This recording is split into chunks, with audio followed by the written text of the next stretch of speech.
Hello, my name is Mitch Klaus. I am a STEM ambassador for WVU Extension, and I also am a student at West Virginia University.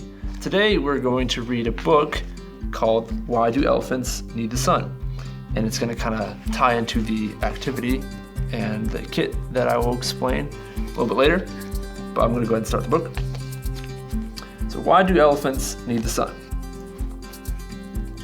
There are trillions of stars in the universe. Our sun is one of them. The sun looks bigger and brighter to us than other stars because it's the closest star to Earth. The sun is a huge fiery gas ball.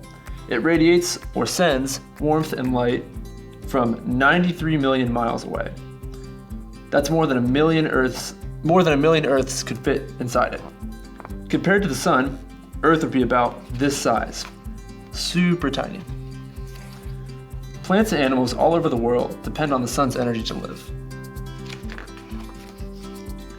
Elephants certainly do. They need the sun to keep warm and to help grow the food that they eat. A male African elephant is Earth's biggest land animal. It can weigh as much as a truck. Trucks need lots of fuel. So do elephants. Some elephants eat 400 pounds of plants every single day.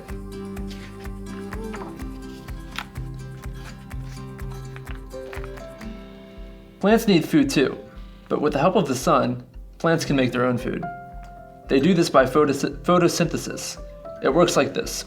Inside leaves is a green pigment called chlorophyll. Chlorophyll absorbs or takes in sunlight. Carbon dioxide, a gas in the air, enters through the leaves, and water is drawn from the ground by the plant's roots. Chlorophyll, using the sun's energy, helps transform the water and carbon dioxide into a sugar called glucose. And that's the food that plants need to live and grow.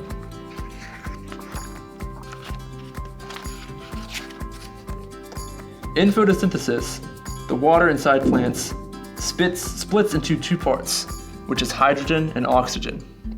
The oxygen part is not needed, and it is released into the air. And animals and people breathe in that oxygen. Then they breathe out carbon dioxide, and plants use it to make more glucose. When people and animals eat plants, they use the glucose for their own energy.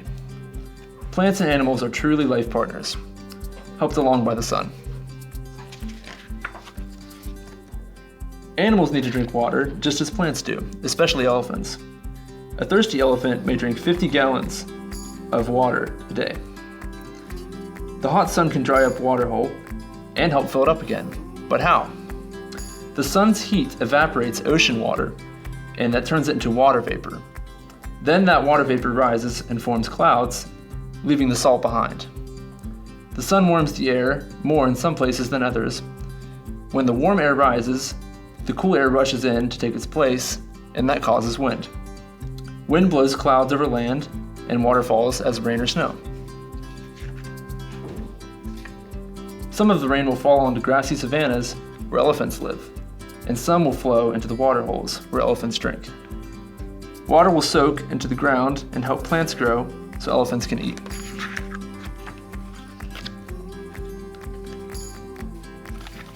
Gravity helps the sun create its amazing energy. But what is gravity? Gravity is one of nature's forces. It pulls on everything in the universe. If you throw a ball up, it comes back down. Earth's strong gravity easily pulls the ball forward toward the ground. The more material or mass an object has, the more gravity pulls on it.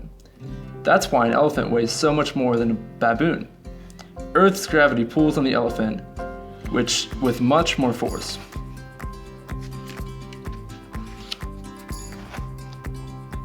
The sun's gravity is much stronger than Earth's because the sun has greater mass.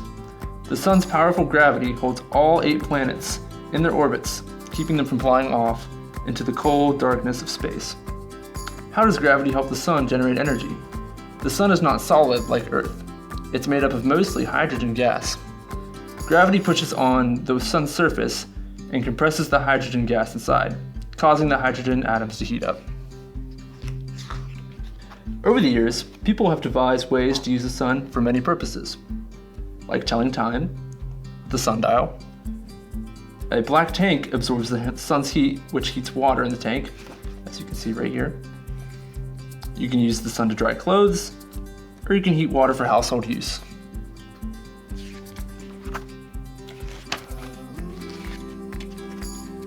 The sun's heat also creates the wind for wind turbines to generate electricity.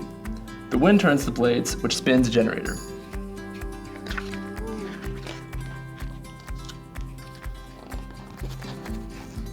When we look up at the night sky, we can see some of the trillions of stars in the universe. No one could ever count them all, but not one of them is more important to us than our very own star, the sun. And that's the end of the book. So anyways, that book relates to the exercise, or I guess kit, that the Mylan STEMCARE Try This at Home experiment for UV beads, because UV beads deal a lot with the sun.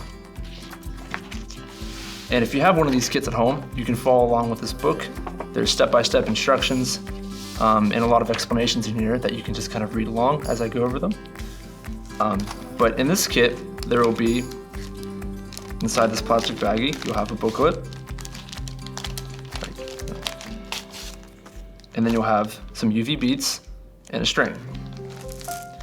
Now, the main thing that you want to do with these is you can make them into a bracelet and put them on your wrist, like the one I have right here.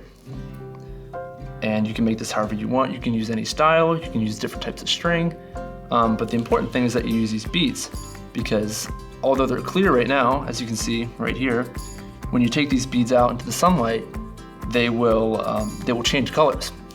But how does this happen? It's kind of strange to see that, but there's actually some science behind it.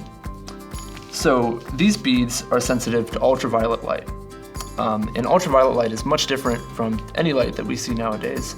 Well, many different types of light that we see usually around our homes and stuff, like lights from a ceiling or from your phone or anything like that, are not ultraviolet light.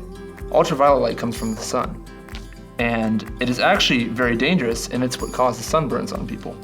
But these beads are special because they have a chemical compound inside of them, and when they're clear, you can think of the compound looking something like this. This is just a representation.